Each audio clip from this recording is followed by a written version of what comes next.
know, 11 years old. A cousin has a birthday party. Back then we were kids, like a birthday idea is just to get a hotel room and invite cousins and friends. So the room that he chose, the hotel that they chose was the Hyatt Regency in Dearborn, which is right by, Fairlane Mall. Hotel is 770 rooms. There's a monorail from Ford headquarters to the hotel. So it's this big, massive space. It's no longer open, but back then, 14, 15 years ago, it was open. And I walked in the lobby, and that was the first spark for me. I'm like, whoa, this is crazy, you know what I'm saying? Like, I'm from 7 Mile in the Lodge. I ain't never seen nothing this big, this expansive. Yeah. And that's what planted the seed, you know what I'm saying? Mm-hmm. I want my cap table and all of my real estate to be funded as much as possible by people of color that, that's the whole idea of the business. And culture happens inside of physical spaces, but so often we don't own the physical spaces nor the brand associated with the physical spaces. So as much of my cap table as possible, I want it to be filled with us. I want things of the culture to be owned by the culture. That's incredibly hard to do. How did we meet, bro?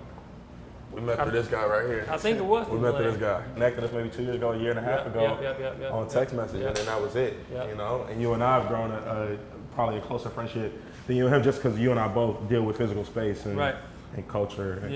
So Delane, I think we met through Salvant, Dave Salvant. Yeah. Tell me how you got into entrepreneurship first of all, and then what you're working on right now. Yeah. My aunt, Olivia, she used to buy me all of these business magazines. So when I was 9, 10, 11 years old, she used to bring home Inc. magazine, Fast Company, or Forbes, basically all the way through high school. And so I used to learn about business through reading these magazines, and then I started to experiment with different hustles, right? So everything from having a lawn care business with my brother, Delane. I didn't do any of the physical labor. I was finessing the whole situation. And then I used to have this girl I used to date. Her uncle was a DJ on the radio. He used to DJ clubs, and so I would download all of the songs off LimeWire and put it on a USB for him, make sure the quality was good. Every week he paid me a couple $100 just so he had the latest music, because he didn't have time to do the research and stuff. And then eventually I get a job at the cell phone store through my mom. We were selling Sprint Nextel phones. This guy Sam takes me under his wing, teaches me about business, about retail, about sales. And I went on to own some cell phone stores on my own with a group of partners. When I was 16, Metro PCS stores. Did a car rental and kind of springboard into tech right after high school into that. Was really inspired. I would say probably 1920 through the story of Groupon. And I was man, those cats, they're not even from Detroit, but they definitely they leverage the city's name in their storytelling, but they're from Farmington, Metro Detroit. And I was man, well those cats, while still privileged, are from this area, so they went on to build this really big company. And I was also in brick and mortar businesses, so retail and service. And I love the idea of using the internet to help these businesses attract customers. Now, Groupon's a terrible model. Obviously, as we've gone to learn, businesses have retention issues. They're Groupon takes too much of their margin. But I always thought that there was a better solution, and I thought that was a fascinating problem to tackle. And so I wanted to build something around that. Never really got off the ground. I also, I never really tried. I basically, I pitched this guy, one of Dan's partners, super early on before Dan had even bought a building, when he just had a floor or two in One Campus Marshes, I think back when it was still CompuWare. Eventually, kind of picked back up just thinking about ideas after working in Venture and Rocket Fiber. And I was really fixated with esports. I'm super competitive. I love sports. I love video games. And plus I love the concept of the industry and really where it was going. And I was man, look, why, we don't know the stories of how the NBA and the NFL and other major sports, either sports or sports leagues, have come together. But with esports, there's going to be people who can pioneer this and they'll be remembered. And so, I was tinkering around in that space from 2016 sort of onward. different ideas. Many of them weren't able to get off the ground because of publisher support. I'd even started an esports team and sold it early on. That was the first thing I did. I ended up meeting this guy, Peter Pham. It's so crazy because I don't come to Detroit often, and I was I forget the restaurant, but it's in Midtown. It's Selden. Selden Standard? Yeah, so I went there for dinner just randomly. Hodge had invited me to this dinner. Yeah, Hodge Fleming, that's my guy. So Hodge invited me to this dinner back when I lived in Detroit, and it was Troy Carter. It was his dinner. So I meet Troy, and me and Troy kind of connect that night, and then me and his team connect. And then a few months later, Troy was having this, his team was having this party, this house party. And I was in Detroit, and Marcus was like, yo, he wasn't at the party yet, but he was in Austin. He's like, yo, you should come down. I'm like, he's like, you ain't got shit to do. And I was like, you're right. Let me catch the next plane out. So we ended up going to this house party that Troy team was having. And in there, I was literally walking across it was in this house, right? Paint the picture. It's in this big house, but everyone's on one floor. And it's super crowded. They got the DJ here, they got a dance floor here, all this other activations and stuff happening. And so I'm squeezing through to get to the bar to get to Marcus. And this lady named Susie who works with Troy, she grabs me and she's like, yo, do you know Peter Pham? Just randomly. Literally, there was no context there. I never talked to her about Peter or anything. She's like, you know Peter Pham? Let me introduce you. And so she introduces us. We talked for 30 minutes and we're talking about esports. And I was telling him about how I was thinking about the space and the biggest company I think could come out of the space. He's like, give me your phone number. I gave him my phone number, and then the next day he called me. He was like, yo, have you thought about taking your idea and starting here? And here was high school, and so he convinced me to essentially move from Detroit to LA to build this company called PlayVS. And the premise is, every major professional sport started at the academic level, specifically high school for many of them, and as professional esports leagues continue to grow, there's going to be this sort of need for sustainment around players and fans and coaches, and so we're going to build out that infrastructure as a software company, and the place that we're going to start is in high school. So we've essentially made high school video games high school sports. And last year I started the company in January 2018. 18 months down the road, we've not only done that, so the first company to ever own a high school sport third party, an actual high school sport where you get a varsity letter, you compete for a state championship, you get the same trophy that kids who play basketball or football get. This is a dream for inner city kids, right? Yeah. I sucked at basketball. It's really difficult to be young, black, and in an inner city and not know how to put the ball between your legs. So this would have been huge for me growing up. You know what I'm saying? Right. Yeah, we've been able to do that. Partner with top game publishers. We raised $46 million in 2 rounds. In 18 months. Well, we did that in 6 months, but overall, the business is now 18 months old.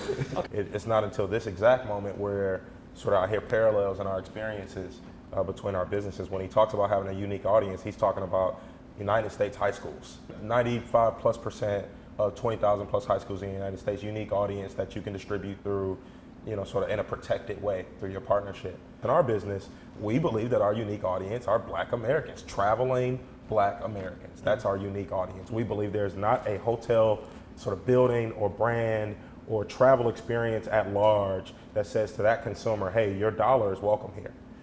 Come spend it here. So we said, hey, let's build spaces that speak uniquely to that traveler. Yeah. Make them feel at home when they're not at home. And let's capture a pretty decent share of their $70 billion annual spend on travel. We think that's a big enough market, and there's a problem there's a gap there that nobody's built for. Yeah. A year ago, we opened our first one. We opened a 4-unit to prove the concept. We had been talking to people for 2 years about the idea, and we're having trouble in conversations and getting a lot of no's. So we had a little bit of seed money, and we said, well, let's go spend it somewhere where where it stretches. Let's go spend that money, open something up, and prove out the concept. So we opened up a 4-unit in New Orleans last summer. It's called The More. We wanted to link our initial property. We wanted to link it back to Africa, so that's why we called it The More, M-O-R, Moorish people of Northern Africa and the Middle East. The property's beautiful. It has all these accents from those regions, from that time, and it's going incredibly well. 4 or 5 days after opening, after launching bookings online at our website, 4 days after we launched, the entire calendar from July to December of 2018 was booked. All direct business, no Airbnb, nothing. Like we had just, so that to us was like, oh, we might be on to something.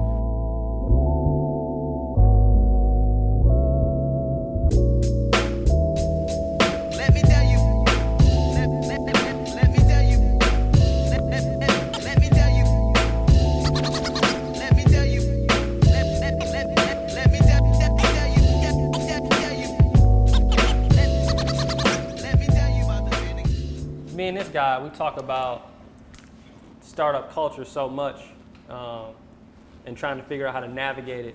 What's been your journey in navigating like your space, the hospitality space? You mentioned like this privilege and people not believing that you're the right person to execute a certain idea. I'm sure you've dealt with that a lot.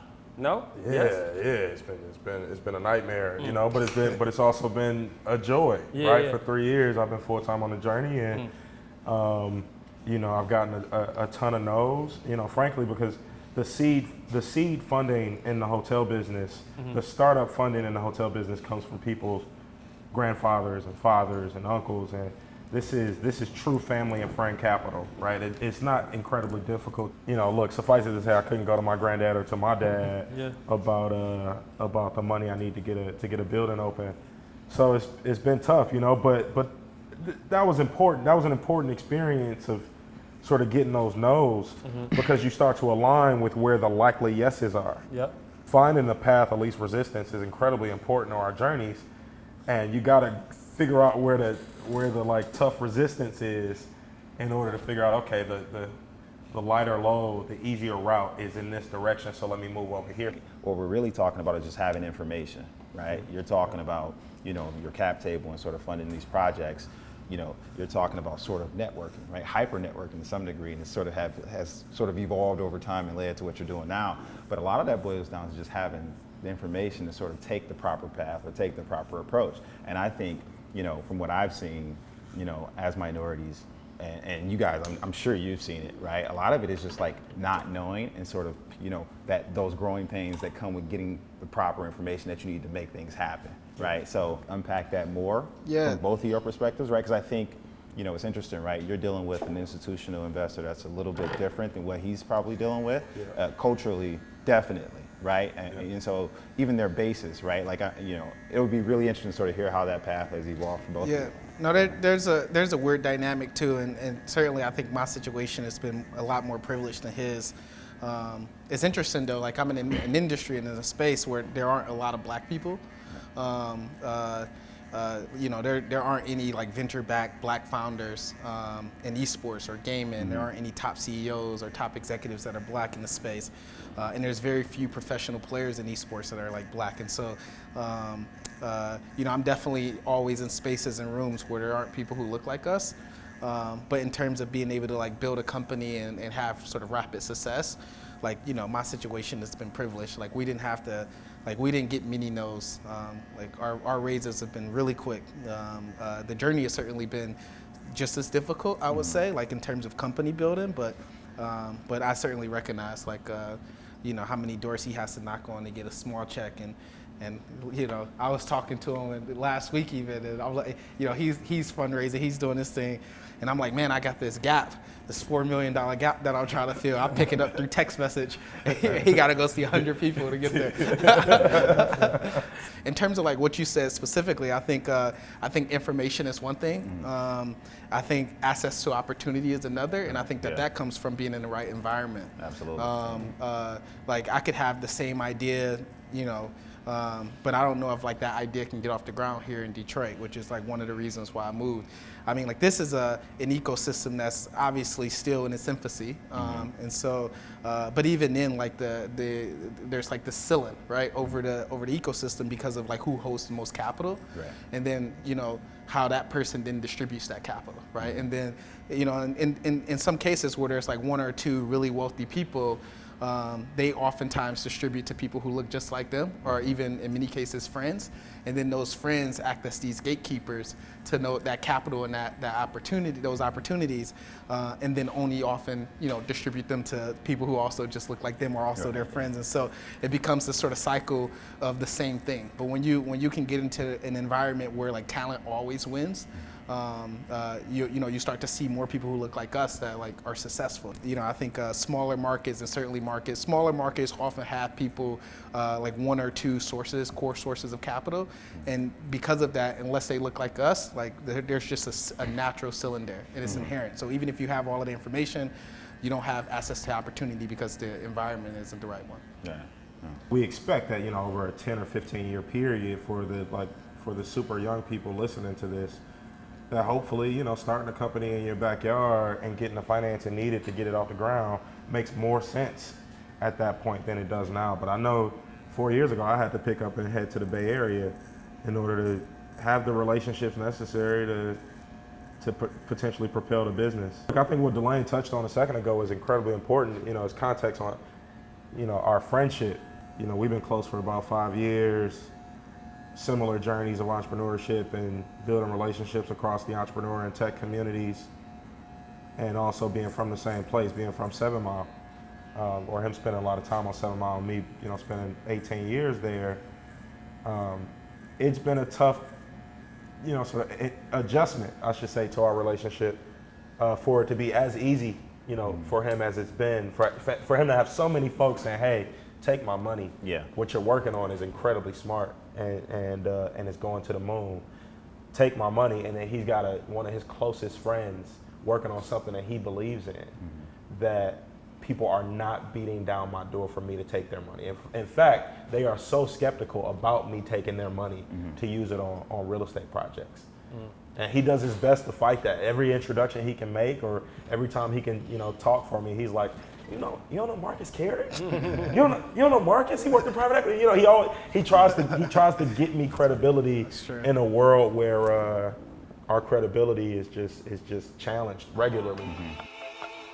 One step away.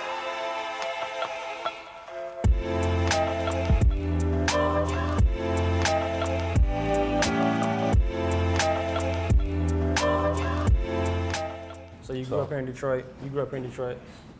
How is that informing, like, how you're moving now? Like, what role is that playing in, like, how you get through all this difficult shit you're doing? Like, I know for you specifically, how you grew up and what you're doing now, like, you're trying to do things specifically based on that. You know what I mean? How has that informed you guys' journey? Growing up in Detroit is growing up in some form of a jungle. And so the opportunity to make it out of that, to do well for myself, to continue learning, continue trying hard things, hard challenges. It's kind of like, look, any battle that comes up going forward, like any California thing, some meeting that's like I got a bunch of anxiety about or something, it does not compare to that high school party where I was walking in with a few homies and one of them decided to wear some Cartiers and I had to defend his honor, you know what I'm saying? And I'm not even wearing the Yays, you know what I'm saying? Like, the anxiety of that experience sort of trained me for the anxiety of the experiences I deal with now. So yeah, Detroit is a training ground. And everybody black people across the globe that I meet, when they find out I'm from Detroit, there's a little respect. There's a little respect. It's like, oh, you good. You know what I'm saying? When people hear Detroit, right, there's always like this moment or pause, right? You probably have seen that, right? Because a lot of people, they feel like they know a lot about our experience here from afar, right? And I think there's an appreciation that we've probably had it a little rough coming from the inner city when you actually grew up in the city, right? So I think there's always this moment of sort of discovery, right? Like people take a pause, they're like, wow, that's really interesting. Then they have all these questions, right? So I think in some ways people sort of appreciate that you're sort of in the room that you're in, talking to them to some degree, right? And then I think it's important for us, and you guys can sort of build on this, is to sort of create that narrative, right? That informs why we're there, informs them on what we're trying to accomplish. And then you can actually, I feel, gain a fair amount of credibility if you sort of construct that narrative in an effective way, right? And that's something that I've seen out in New York, in the legal field, in places that I've been. So I think it is somewhat, you know, I think it causes for a pause, but I do think there is an opportunity to sort of use it as a source of strength. Being an entrepreneur is super tough. One of the things that's allowed us to be super successful is that we've molded off our business like really early, right? So we've thought very strategically about how do we build a business that not only could disrupt the category and really help become a generational platform in terms of how people experience gaming. But we, like, ahead of even doing that, we've decided to be really strategic around how we position ourselves within the market. So most people do something and then they essentially fight off the competition along the way. We were like, we're gonna do this, but there's not gonna be room for competition, like from the start, right? So like we can actually go out and try to build something meaningful and it doesn't confuse the market as we educate them. And I was explaining to someone, I was like, man, look, you learn that from like growing up in the city. I used to see all these, how drug dealers used to do business. I wrote down these sort of 3 principles in terms of like, hey, if you put these pieces to the puzzle together, like you could essentially unlock this opportunity. And for me, that was centered around distribution, IP, so like soliciting IP from game publishers, and then product, right? Like building a really good product experience with that IP that I've now solicited, and then obviously channeling, leveraging that distribution as like a channel to get it out to people. And you know, I always started, like when we were building PlayVS, like I started at distribution because like it's really challenging to go to someone with something of significant value and say, hey, just I have this idea, give this to me, right? You have to have leverage in many cases, and for us, like it was audience ownership. We were like, hey, we have this really unique audience that we have access to that no one else can because it's exclusive, like in the arrangement of partnership, and this is valuable to you for all of these reasons, right? And like the most important being is going to enhance the experience that people have when they play your game, and it's also going to sustain the lifetime value of that IP, right? So like you should work with me. We've essentially like leveraged that audience ownership to acquire deals from game publishers to be able to like commercialize their game in ways that they're incapable of, and then we built this really unique product experience on that. And our bet to like, you know, continue to grow the business and you know, hopefully become worth tens of billions of dollars is to kind of keep going back to IP and really scaling those relationships and then building more product, right? It's no different than, you know, the guy on the block who essentially built his own network and then, you know, built his own model of how he, you know, like building his own network of like actual physical locations, right? Like footprints, and then you know, using all of that as distribution to like, you know, deliver his product and sort of molded himself off from competition. And so you know, for me, like, you know, being even just an observant as a kid growing up in Detroit, like I was able to take away those lessons and then apply those to businesses. And you know, I talk to a lot of people, specifically like white counterparts who work in the same space, and they don't really have that frame of thinking because they've never had to play Monopoly in real life. You know, and so I'm certainly privileged from that, and that's like one application even from like, you know, lessons learned. Yeah. So you mentioned anxiety, you mentioned that it's been challenging. It sounds like after proving this first concept, maybe a little less anxiety? Yeah, right. More confidence. Okay. That's the battle, is like anxiety, confidence. That's like, a roller coaster. That's the roller coaster. You know what I'm saying? No matter how much money you have, how high the valuation, like people think the problems get easier, but like no, like you in my position, you know, I started off just wanting to build a business for myself, right? And like obviously our community that we service, and the people that work, you know, at the company, but you know, I along the way started to absorb all of the problems of Black people. It was like, hey, like, oh, right out the gate, raised, you know, the largest, you know, consumer around in the Series A by a Black founder, and then we, you know, came back right around there like 5 months later or 4 months later, raised an even larger Series B.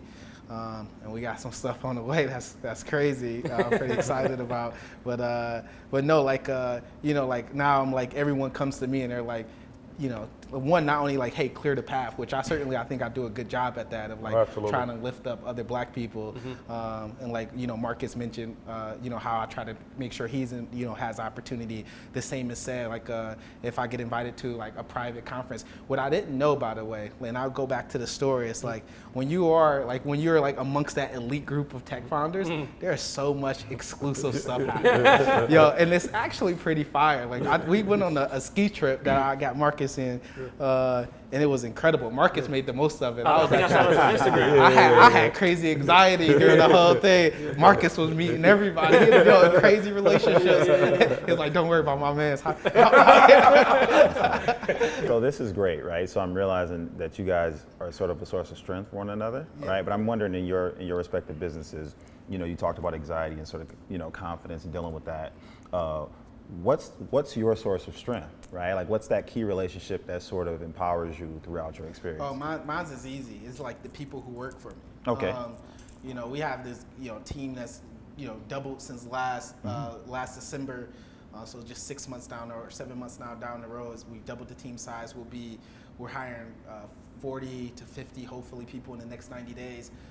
So it's like every person who works there, they give a lot to come and sacrifice time, just like the most precious part of life, but also just the things that they care about to be there, chase my dream, which becomes their dream, and we sort of have this shared vision, but ultimately our executive team and personally me, we're the ones that benefit the most from it. And so I'm super thankful for the dedication that they have and the sacrifices that they make to really push this thing through. You can see it through your social media work too, by the way. Every time I walk into the office, and I learned this because I'm really observant, and so I can play the background really easy, and which is, by the way, that's a good quality to have too, because everyone wants to be in the spotlight. You don't really want the spotlight when you have it. But every time, I would watch other companies. As I was building my company, I was in this building where there was a lot of companies, and so I watch how CEOs will interact with their team, and women wouldn't feel safe, or people hated coming to work, or when the CEO wasn't there, morale was higher. And I was like, man, I never wanted that to be the case. As I built my company, I wanted to create this safe space where people enjoyed being there and enjoyed the people they work around. And I would measure that by how much time they spend with each other outside of the office, how happy people were to be at work, how long they stayed at work, right? If people care about being at work, they'll stay at work, even if they don't have anything to do. And so every time I come into the office, every single day, even as the space gets bigger and there's more seats filled, I say hi to every single person, personally. I walk up to them, dap them up, hug them, crack jokes with them along the way before I even make it to my desk. Even if I have a meeting, I'm just late to the meeting until I get that done. It seems like that should be normal. You know what I mean? For you, what's your source of strength? It's mom. It's certainly mom. It's Kim Arnold. It's my source of strength too. Mom, right, I hate to show you up. She lost her first child, a couple months after birth. So my older sister, Melody, is no longer with us. I was my mother's first child. And then shortly thereafter, a couple of years thereafter, she lost my father. My father was engaged in, illicit activities in the 80s. And that ultimately found its way to his home. And we lost my dad when I was 4 months old. That woman is still, kicking and doing incredibly well. And frankly, the reason why I travel so much and, what even got me into the travel business is because she's worked for United Airlines for 30 years, 25 years. So I fly for free. That boy live on airplanes. I live on airplanes. And that, that's, it's a testament to her strength. She didn't give up when I was 4 months old. And then, there's a reasonable argument that she could have gave up. She could have checked it in. That's a lot of heartache.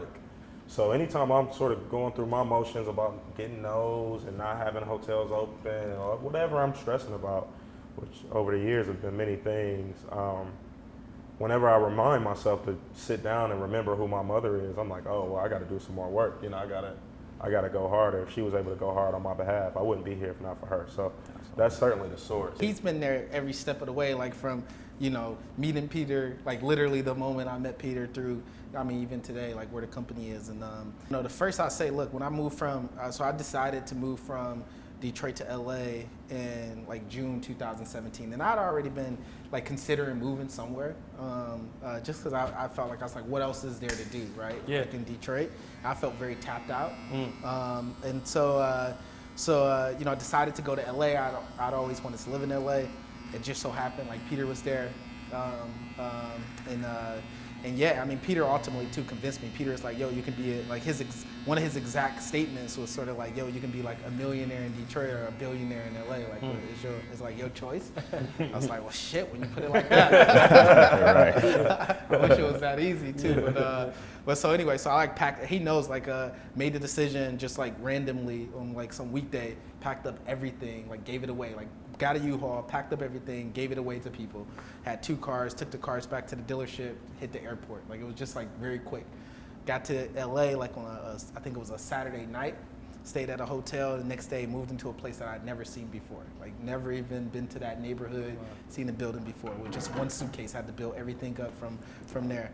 And then was in the office on Monday, like ready to go, and it was hard. I hope folks are hearing this. That's a bold move. I hope folks are hearing this bet that he took. Yeah. He had never lived outside of Detroit. Right. Yeah. You know. Right. I mean, yeah. Please keep going. You know what I mean? So I'm spending my own money, and by the way, I moved into a place where rent was $3,500 a month, and I'm no roommate, so it's just like, so I'm in there every month paying $3,500. I had to. You probably should have saw the spot before you moved in. Yeah, no, that's true. I had to, buy everything brand new. I had to get a new car when I got out there. Like I had to rebuild life out there, and so. I was running through cash every day, and it's expensive in LA. I mean, so like the science guys hadn't invested. They sort of just supplied me community and like office space. And they were like, hey, have you figured it out? Like we're here to then invest. And so not like the most attractive opportunity, but like it was the opportunity. Yeah. And so I kind of kept like banging out this idea, talking to enough people. This guy introduced me to what is the NFHS, which is the National Federation of State High School Athletic Associations. They're essentially like the NCAA for high school.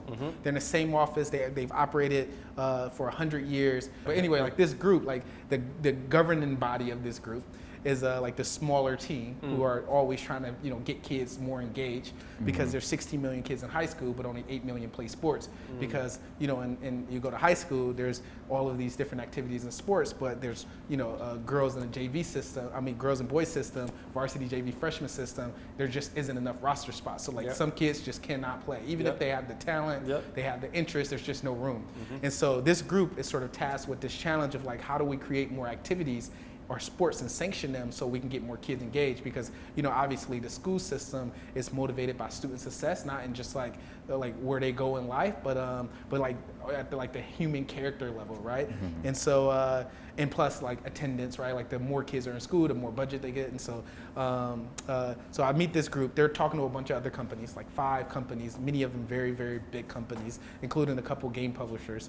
And I'm like, look, I know you guys are like thinking about this, like give me some information. The one thing that I did that I have to thank this guy named Chris Saka for is he always has this mantra of like add value before asking for it. And I'd always sort of adopted that. I sort of try to live by that. And so instead of like pitching them, I just got to know them, and I was like, well, hey, what are you struggling with?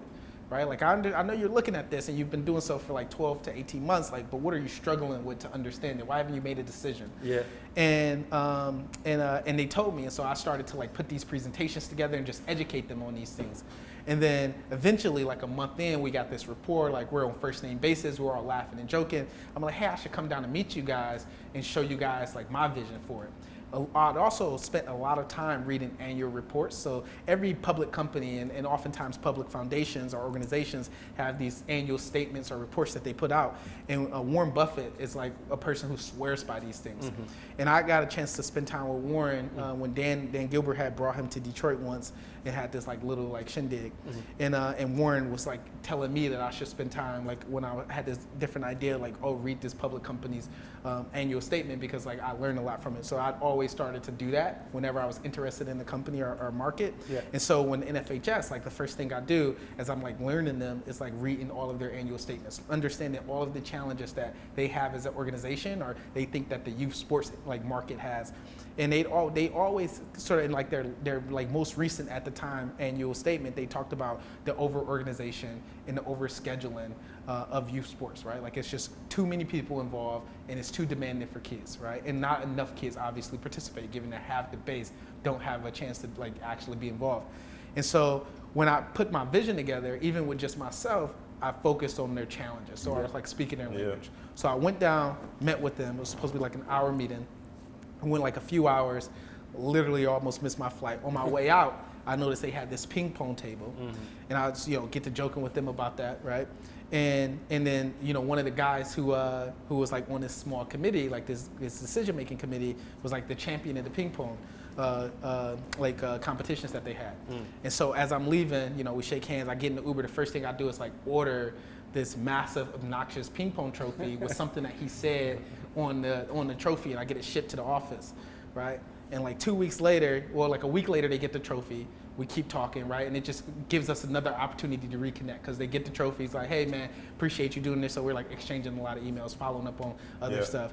And then the next week they're like, hey, we've never done this before, but we want to partner with you to like build out what esports could look like at the high school level. Crazy. And we went through diligence. That was even tough. And then eventually in like January of last year, so that was from like September through September 2017 through like January 2018. But like in January last year, we started the company and then immediately signed the docs. And then, ever since then, it's been pretty crazy. That's flying.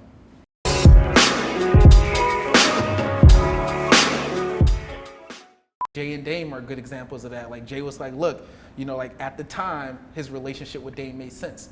But then at another point, Dame wasn't growing in the same way Jay was. And it was like, people make it seem like a beef, but it was just like Jay wanted to evolve.